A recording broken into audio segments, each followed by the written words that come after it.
Welcome back to another 2K Grinder episode. I'm your host, Triz. I'm your host, Flex, and today we got Lamar Best, quarterback, St. Joe's Regional. When I get rich, first thing I'm buying is a richer Millie. I got the game on lock, I'm catching picks like 2 on Philly. Me and bro, we trolling, running trick plays, Philly. I started blinking, yeah, you know I'm in the biddy. She said I'm drawing, steady dodge on these tackles, LaShawn McCoy. Motor City, dipping in the bench. Lamar Best, for anybody that doesn't know you, introduce yourself. Lamar Best, St. Joseph Regional quarterback, Temple commit. Okay. We're gonna start with something light. What was your favorite moment from this season since you won the chip?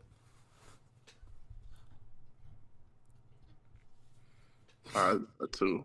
All right, so I'd probably say us going being down Bosco at MetLife, knocking off #1 team in the state, nationally ranked. It was like I think they were ranked number 10 on Rivals when we played Nationally? them.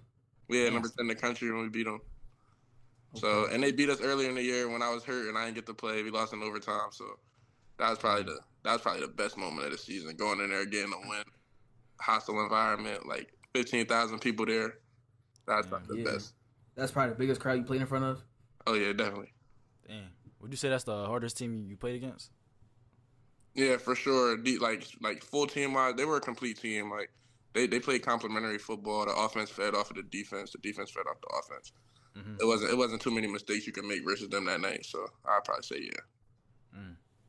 How you feel going against Phoenix? Phoenix, that's my dog. You know, Phoenix a great player. We threw at him like maybe once or twice, but when you got somebody like that on the field, you got to make sure you're cautious with where you throw the ball. Yeah. Like where you place the ball, because one mistake he could go take that ball, and the turnovers in them type of games change the game. So yeah, but he definitely a dog. That's my guy. Shout out Phoenix. Shout out Phoenix. All right, next question. When did you? This is kind of going back to the beginning of your football like journey and stuff. When did you say you really like fell in love with football?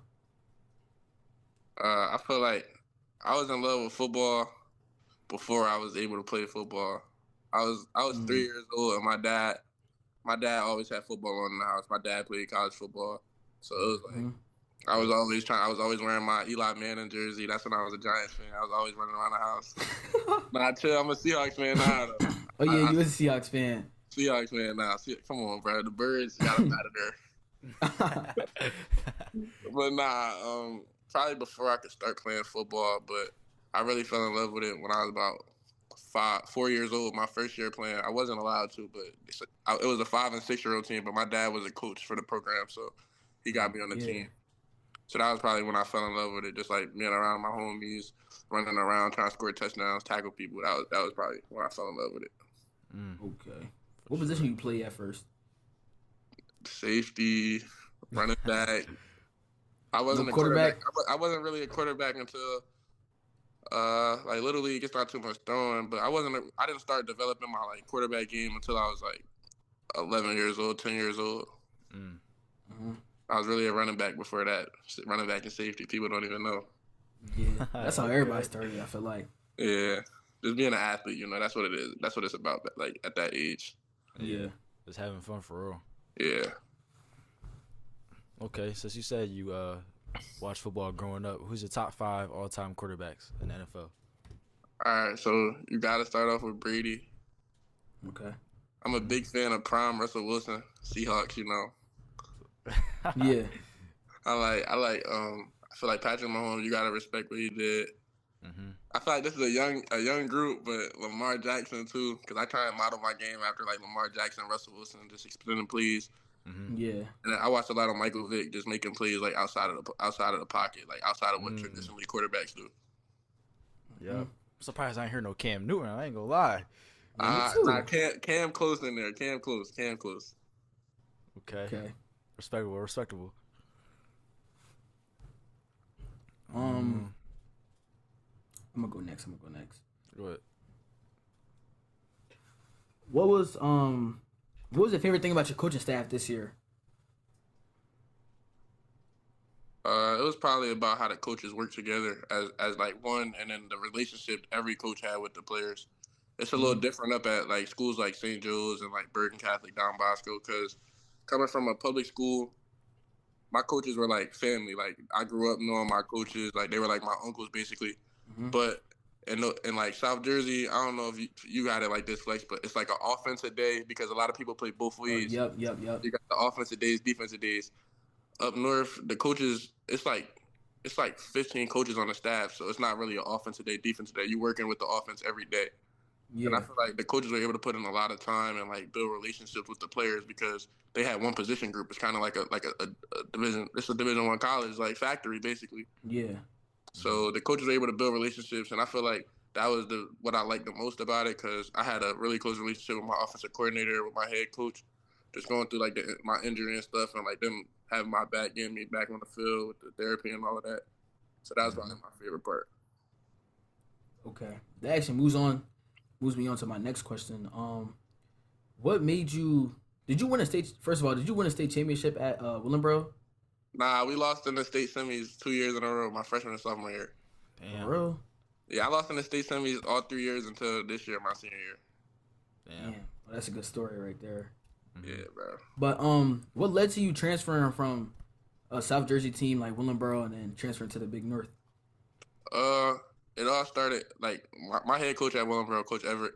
He was like my uncle. Like he knew me since I was like 4 years old, 5 years old. As soon as I started playing football, he promised me he would be there when I got there. But he had some problems like with that, with going on with the school and like stuff that I don't really know about. And he ended up leaving, going to another school. And a new coach came in, and he had a couple of his own guys, and I felt like I felt like I was playing some really good football at the time, and a lot of coaches colleges and coaches weren't respecting what I was doing because they felt like the level I was doing in that wasn't equivalent to what translates to their level. Mm-hmm. So my homeboy Nate Bailey, my boy, he called me. I was planning on going to another school. But he called me. He was like, "Bro, you want to play in the best conference in the league, in the state?" I'm like, "Yeah." So I feel like that opportunity that doesn't come around for a lot of people to go play versus the top talent in the state, go play national games. So I felt like that was just like the best situation for me to go show my talents and try and make it like live my dream and make it to the next level. Yeah, that's a great decision. Nate's a dog too. I ain't gonna lie. Yeah, dog for sure. Yeah. Nate came and got me like 2 weeks before camp started, bro. For real, like going into your junior. Yeah, like buzzer beater, like right before the season. Man, you got the starting spot like immediately. Nah, I was with the 2s and the 3s until the week of the first game, and we were playing St. Francis Academy, who finished like top 10 in the country that year. We played them first game. Yeah. So I didn't start getting the starters reps until like that week of the game when coach sat all the quarterbacks down and like told them that I was gonna be starting. Okay. How was that feeling when coach told you that? It was great because I was nervous at first because like after the first week it was like, all right, I'm new, gotta get into the flow of it. The second week came, I'm still with the like 2s and 3s, and then I know I'm playing really good ball and I was picking up the playbook. I was putting in the work that like it took to be a starter. And then the third week came, and it was just like, all right, I'm still not there. Like, I'm getting a little nervous. Maybe I left for no reason. And then, I know that feeling. Yeah, like it was like, like this is looking a little rough. Yeah. But then, coach, he was talking to me though. He was telling me just trust the process, keep working. Like I'm doing what I need to be doing. And I felt that fourth week he just came about like telling us like, yo, Lamar's been putting in the work, and he's gonna be the guy we're gonna go with for the season this year. So. That was like a great feeling because I was a little nervous. How'd you play that game? Like your first starting game? St. Francis, I had a really good game. I think I threw for about 200 yards, 2 touchdowns maybe. I know I threw one to Nate. We scored on a 5-star. He was committed to Alabama. We threw a go ball on him. Ooh. Yeah, I played really good, and that was kind of when like. A lot of the articles and stuff were like, hold on, like maybe this kid could really ball, cause like it was a lot of can he like translate and play in this type of speed. So that was kind of big for me to kind of go show like, all right, like I'm here to stay. It wasn't a fluke, so I had to try and keep doing it week after week after that. What was the score of that game? 31-21. We were winning 21-17 going into the fourth quarter, and we missed a field goal, and that kind of like flipped the game. Damn. Damn. Yeah. We were in there. We were in there. That was the story of last year. We couldn't finish games really. We would be up and then we just couldn't pull it out. What was your record for the season? We finished 6-5, and like five. No, we lost to Bergen twice. Yeah, Bergen twice by both games by one possession. One of them in the state semis, we was up 14-0 at a point, and we choked. We lost to Bosco by 7. We lost to St. Francis by 10. And then we lost to DePaul, and I was like, what they had a crazy team. I'm like, I think I know what team that is. Sean, Stewart, Elijah Burris, Nolan G. They had everybody. Yeah.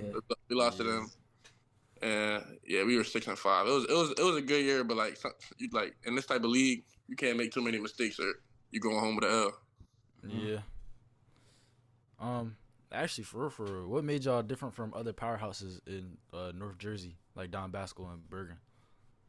This year, I feel like the brotherhood, like not taking nothing away from last year's team, but that was a great team. Like we were a family, but this year it just felt like it was just it was a different level of like family. Like the off season stuff we were doing, we had 6 a.m. lifts from December to basically the end of school, and it was like we were in there together, like 3 days out of the week lifting. We running outside in the cold, and like in February on the field, we doing mat drills on the field with the weights on our back. We going paintballing. Yo, crazy. Paintballing. We were going paintballing. We went bowling. We went to the pool together. Like some team bonding stuff. Yeah, it was like a family. And then I feel like the hard work that we put in together and like the struggles that we went through together, because we had a lot of injuries going on this year and like a lot of stuff that just wasn't going our way that people didn't even know about. And I feel like we just all decided like, bro, we here together. We got to get through it together. And that was what ended up pushing us like past our limits, what everybody thought we could do. Yeah. Didn't you play through your injury, your shoulder? Yeah, so I had torn my labrum. I just got surgery for it. I'm going through physical therapy and stuff to try and get ready for college, but I got hurt week 4, week 5 versus Paramus Catholic, and I missed 4 or 5 games, and I came back for the playoffs because my boy Mason, he was the quarterback that stepped in, and he ended up breaking his foot versus Bergen, and he got surgery. So it was like the team needed me, and then I felt like at that point I ain't worked this hard just for nothing. I'm gonna try and give my all and try and go make something happen for my team, even if it's not being the superstar. Just try and go give them enough to try and get these wins and go on a state championship, right? Was it your throwing shoulder or your left shoulder? Yeah, it was my throwing shoulder. What happened? How did it happen?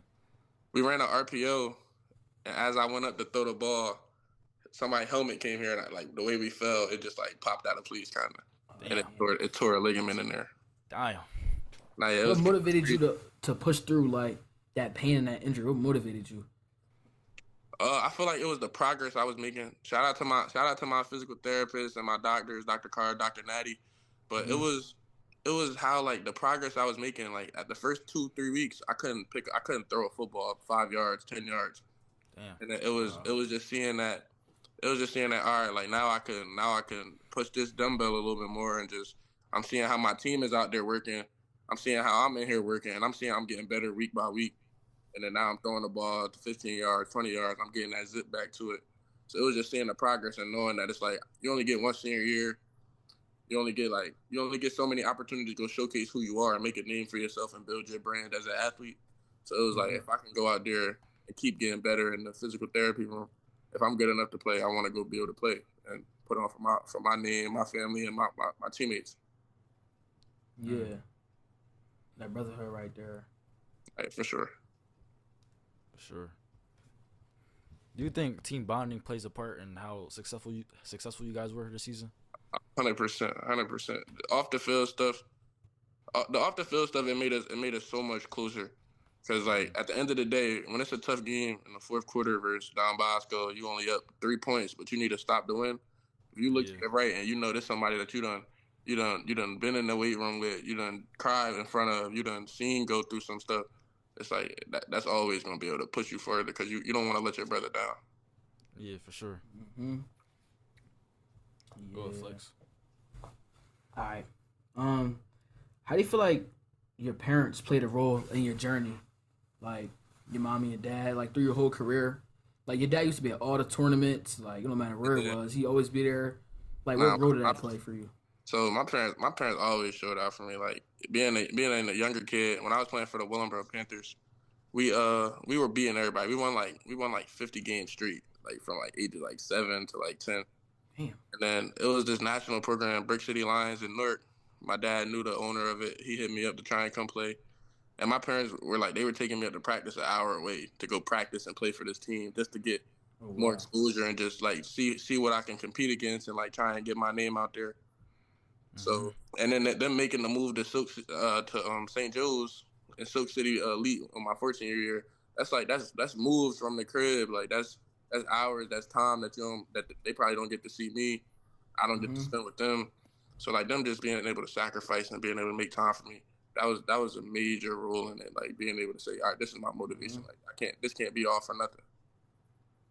Yeah, it's good having parents like that push you to be your best, and that's just good right there, bro. That's a blessing. You saw my dad flex at the tournaments, coaching me up like he was on the staff. Yeah.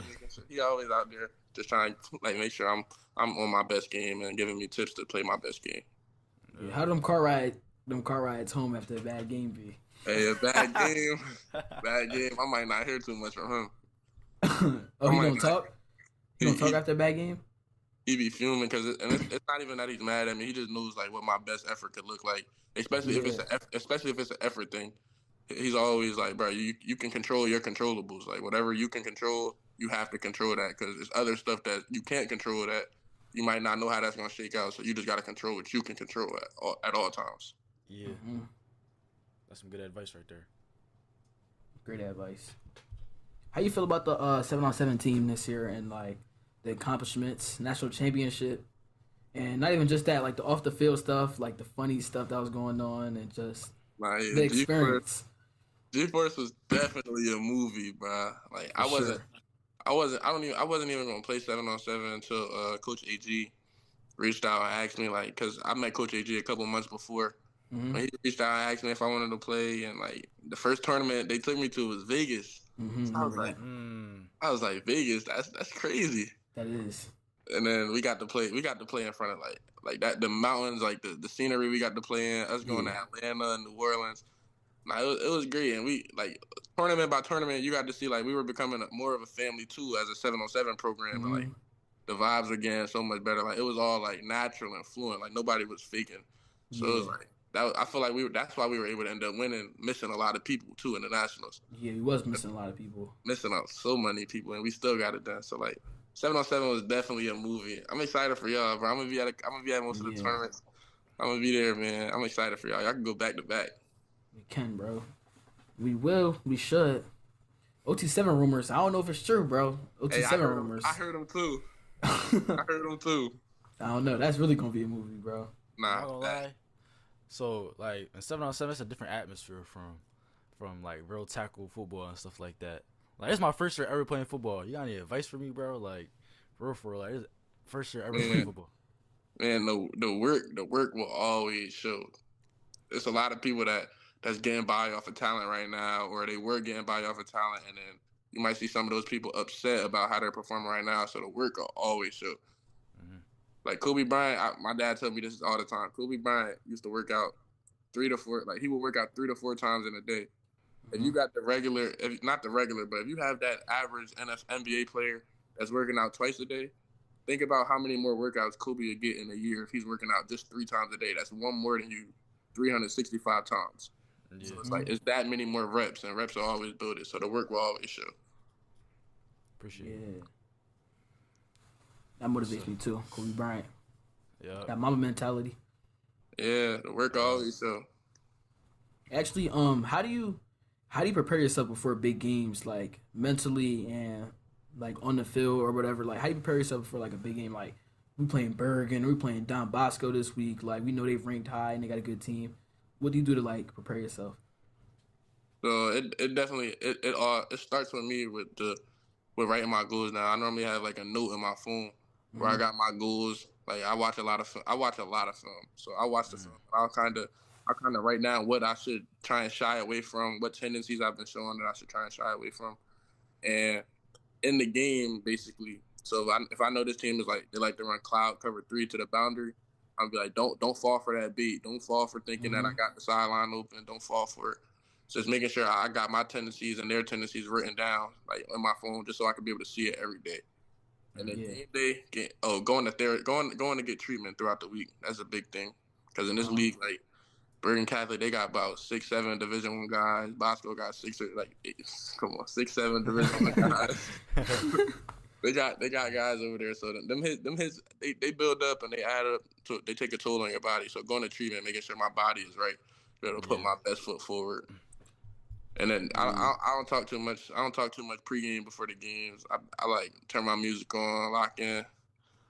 I take one lap around the field before before everybody really out there. Just basically like picturing myself making plays, picturing like what it looks like when they coming out in this play, and I know where I'm supposed to go with the ball. Yeah. So just picturing it and seeing it throughout the week, and especially on game day, to try and make it happen when the game starts. So it's second nature. Okay. How do you separate like football and just being a regular person? Like, do you think you're a mix of both like all the time, or you think like you zone like when it's time for football, you zone out and it's just football, strictly football? Well, I feel like I'm a mix of both. So it's times definitely where I'm like, bro, don't talk to me about nothing else but this. Like when we play St. Peter's, we lost to them in the regular season. When I didn't play, I was like, I don't want to hear a thing but St. Peter's. But then definitely like it's okay to be a regular person on the field. You got to just know when to be locked in, when to not be. Because at practice, if it's a military camp, I feel like sometimes you won't get the most out of what like your team needs. And you gotta know as a quarterback, you gotta know you can't talk to everybody the same. You can't come at everybody with the same approach. Like some people you can't yell at. Some people you gotta go tell them a joke to ease their mind up. So you gotta be able to be a regular person inside of being a competitor and an athlete on the field. Yeah. Would you say you a trash talker on the field? 100%. 100%. Yeah, you was in 7-on-7. That's what I was asking. Nah, yeah, 100%. Especially if I get started with it first, because I like I trust my game so much where I know I could back it up. Yeah. And, you got to keep it football. Like at the end of the day, it's no beef with nobody after the game. Like it's just we playing ball, we competing at a high level. Like emotions get high. I feel like so. Sometimes some words just get thrown around. Yeah. How you feel like that trash talking like helps you? I feel like when I'm telling somebody that like they can't see me and you know what's up, that's like really me telling them like it's really a war out here and you're not gonna be able to get through it before I do. Yeah. So that's really what it is. It's just some self talk also just making me believe it in myself. And then also sometimes it get in people's heads. Like sometimes people might get upset or they get out of their game because now they thinking about what they're gonna say to you or what you just said to them. Yeah. I'm gonna incorporate that more to my game. For sure. A little more trash talk. Got to a little bit. You think confidence, like being as a quarterback, you gotta have a lot of confidence. Like, do you like make yourself delusional? Like you're the best on the field, all that. Nah, yeah, for sure. You gotta come in with some type of delusions or like extreme confidence because as a quarterback, if you're not confident in what you're seeing as before the play starts, defense is high stuff. So if you're not confident in what you're looking at before the play starts, what are you gonna do when they move into a whole different thing than what you thought you saw? Because you're not confident. So you gotta be confident when you throw the ball. You can't just float the ball out there because they'll pick it off. And then also, you gotta be able to forget. Like my freshman and sophomore year, I threw a lot of picks. So it's like, even though interception happens or you might fumble or you might get beat as a DB or you might drop a ball, you got to be able to go to the next play because at the end of the day, football got a weird way of circling back full circle, and it's always probably going to come back to you. So if you're thinking about the last mistake, you won't make the next play. Yeah. Sure. Where do you think you learned like this, like mindset, like how to think like this, and that next play mentality? Where do you think you picked that up from? Living in the crib with my dad every day. Your dad? Playing it, like me and my dad used to play Madden all the time. Like he was out. That's how I basically learned a lot of coverages, playing Madden. And he was like, why you throw that versus cover two? You know you got the middle of the field. Like just being out there, just being on my dad, and him being able to tell me what he learned and what he played through the game. You play quarterback too? Yeah. A lot of my uncles, and my dad was a coach too. So a lot of like the older kids that I was around, like being a coach's son, like me being 5 years old walking on the 14U field. So it's like me just being around those guys and me being able to they brothers for life now. Cause now I'm like little bro to them. They gonna always give me the game, and I'm able to ask them questions at any time. So just being able to have resources like that, like my uncles also, like being able to have resources to talk to and understand how the game goes and what you need for the game. Okay. What would you say? What would you say was your welcome to the what league you playing? What's it called? The Big North. Yeah. What would you say was your welcome to the Big North moment? So St. Francis not in our league, but it was a play at the end of the St. Francis game. Like they were getting after me all game. Mm-hmm. It was a play where I was getting sacked. Auburn commit was like hanging on my legs. Damn. And I like tried to jump out of it, and as I got one leg out, he still had my left leg, and I turned, and they had a 5-star safety running up the middle. He put his helmet right in my chin. Damn. And when he hit me, my helmet just said, "Doop." I was like, it came off. Yeah. Came off. I'm on the field. This like the last play of the game too. So like now, like the crowd just got all loud. Damn. Yeah, I'm like, yeah, it's over. Do you think like the comp is like way different from south to north? Like, I feel like it's a lot more. It's just more. It's more depth up North Jersey, because South Jersey definitely got a lot of ballers, especially at the skill positions. Like the guys I played 7-on-7 with, we meshed so well with the North Jersey and South Jersey guys because everybody was at that same type of mindset, same type of skill set, same goals. Everybody wanted to try and get to the same place. So it's like I just feel like North Jersey, and especially with the private schools, they get it's some more resources where they're able to get to a couple more training sessions, be in the school a little bit more with the coaches. But I feel like the talent is just more spread out around South Jersey. In North Jersey, all of the guys that's at Camden, Winslow, Willingboro, Burlington Township, they all on separate teams. Up here, the whole Bergen County is in St. Joe's, Bergen Catholic, and Don Bosco. So it's like that. That's basically what I think it is. Yeah. Yeah. Okay. When you make it big, but actually first, what's your college goals and expectations going into Temple? When I get there in the summer, for me talking to the coaches and just seeing the situation there, my goal is to go in there and compete as early as possible. So when I get there in the summer and it's camp, and it's no returning starter, everybody is their first year out there, like in the quarterback room. Really? So, yeah, they got 2 guys out the portal, and then the rest are like underclassmen that's never played. So my biggest goal is to go in there and compete and show that I'm here for a reason, like, and try and go make a name for myself and build that relationship with the coaches and build that trust with the coaches and with the team, so I can go in there and try and earn a starting job. That's probably my goal, my biggest goal. Weren't you originally committed to Del State? Delaware. Yeah, I was committed to Delaware. Just a lot of stuff with like the injury and just like some coaches were leaving, so it was just like I felt as if my best situation was opening up my recruitment. And Temple had always been in the loop. Like Temple had always been around. They had offered me before I committed, and then the new staff came in and they re-offered me. So it was like I just felt like Temple was at home, closer to where I'm from, Willingboro. So my family could probably be at every game now, and that was a big like important thing for me. That is big right there. Was any colleges trying to like recruit you like on some Lamar Jackson stuff, trying to like switch position or anything like that? Yeah, I can't say the school, but it's a respected school out there that definitely asked me if I would play some DB. For real? Oh, damn. Yeah. How you feel when you heard that? Kind of felt disrespected because it's like not being cocky, but you don't see the numbers I'm putting up at quarterback. Like, yeah. What makes you think that I should be changing my position that I've been working at my craft for? That was basically how I took it. Yeah, Lamar Jackson went through that same thing. Yeah, Lamar Jackson didn't run the 40 at the combine because his mom didn't let him because she thought that if he put out a crazy time, that would be what the NFL would be picking him for. Yeah. He probably ran something crazy. Yeah, because the quarterback position is so sensitive because it's only one on the field. One quarterback gets to play. No other position in football is like that. No other position really in sports is like that. So it's like that position, you gotta be careful at what you put out there, and then when you do put something out there, it has to be your best work. Because all it takes is one play, one mistake, you get taken out. The next person gets that opportunity, and you might not get it back. Yeah, that's the worst feeling too. Yeah. If you didn't play quarterback, what position would you play though? Definitely running back. Running back. Yeah. I feel like I got running back vision.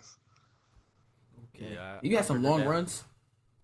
Uh, this year I didn't score on none of them, but I had some long runs. Junior year and sophomore year, I had a couple like 80 yarders, 70 yarders. Yeah, but this year I think my longest is about 40 or 50 yards. Okay, that's good. Okay. Trace, you wanna go next?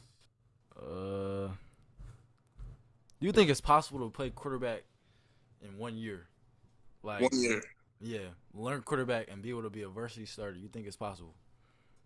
Nah, for sure. Because at the end of the day, the quarterback game, if you understand how to throw a football, and then I feel like the most important part about playing quarterback isn't throwing the ball.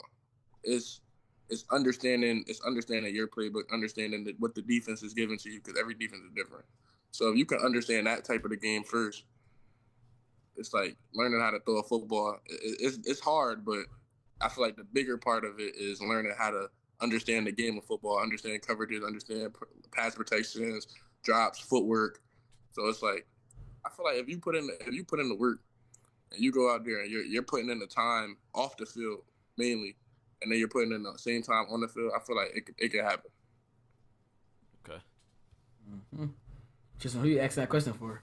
No, like, bro, I just need some advice, bro. Like, come on, bro. You already know my plan. So Yeah. I mean, Lamar, when you make it big, you know what I'm saying?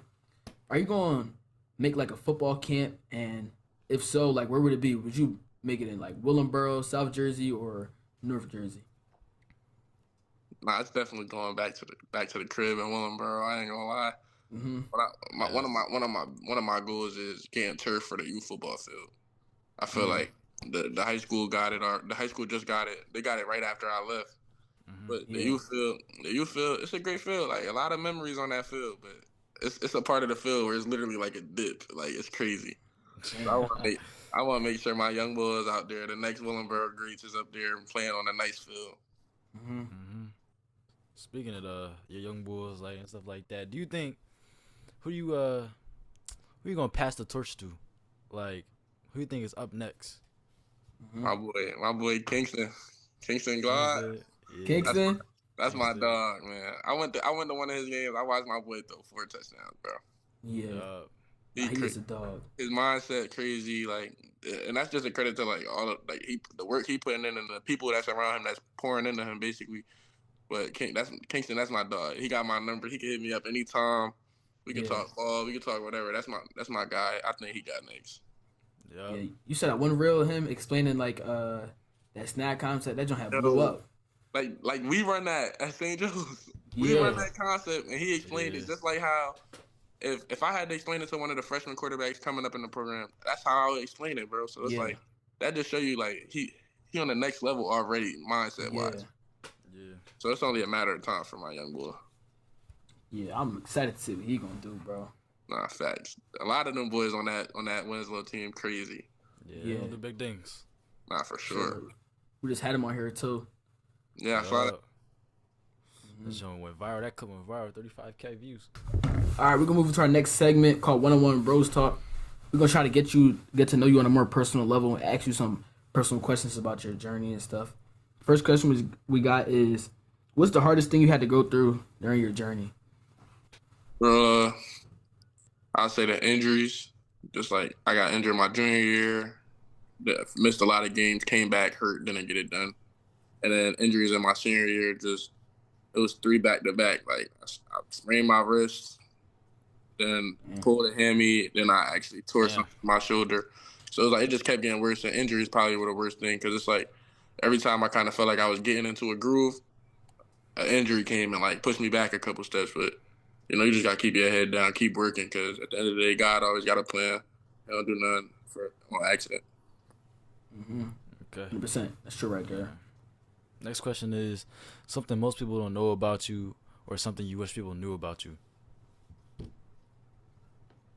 I'm nice on the game. I'm nice on Madden. I'm nice on Call of Duty, NCAA. I'm nice on the game. Yeah. Okay. Okay. All right. Next question is, what is something that kept you motivated through this season?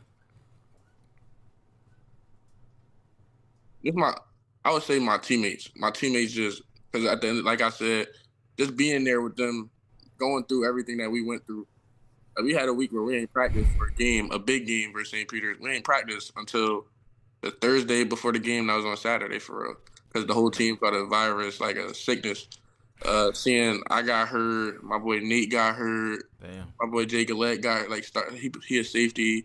Our corner got hurt. When our linebackers got it was just a lot. So just knowing that everybody going through something. Mm-hmm. So it's like, if my dogs are here and they could get up every day and they could come put their best foot forward and still practice, even though we going through all of this, it's like that was just probably like if they could do it, I gotta do it for them. Like we can't give up on each other. Sure. Something that main thing that pushed y'all, that brotherhood. Yeah. Mm-hmm. All right. Where do you see yourself in 5 years? In a perfect world, in the NFL, or playing college football, making a lot of money, winning a championship. Mm-hmm. Yeah, that'll probably be it. Okay. All right. Last question to end it off. If your freshman year self saw what you did now and saw all your accomplishments, all your struggles, everything, how would he feel about how everything turned out in high school? He would be shocked. Freshman year self, he didn't think that this is how it would have ended up going. Freshman year self, he broke a record, but when I was a freshman, I had like 6 picks in like 4 games. Like it was crazy. First 4 games, I threw like 6 picks. And we ended up going. We were 3-5 going into the playoffs, and we got like one of the last seeds somehow. So it was like freshman year Lamar. He probably wouldn't have thought like this is how it would have worked out. Because freshman year Lamar, he wasn't as mentally strong. He didn't have that like he kind of lost that like want to because it's like he was like, bro, we 3-5. We got blown out before state championship. Yeah.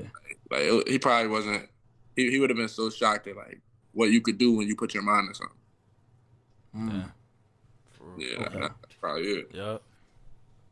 All right, appreciate you, bro. Appreciate you getting on here. Nah, for sure. Thank y'all boys, bro. Yeah. You're welcome, bro. Have a good rest of your night. Hey, you too, bro. Flex, I'm gonna see you on Sunday, bro. All right, bro. Good luck with your physical therapy and all that, bro. For sure. Thank you, bro. Yep. All right, bro. All right, y'all boys. All right. When I get rich, first thing I'm buying is a Rich Millie. I got the game on lock, I'm catching picks like 2 on Philly. Me and bro, we trolling, running trick plays, Philly. I started blinking, yeah, you know I'm in the biddy. She said I'm drawing, steady dodge on these tackles, LaShawn McCoy. Motor City, bipping in the bench, no, it's not a toy.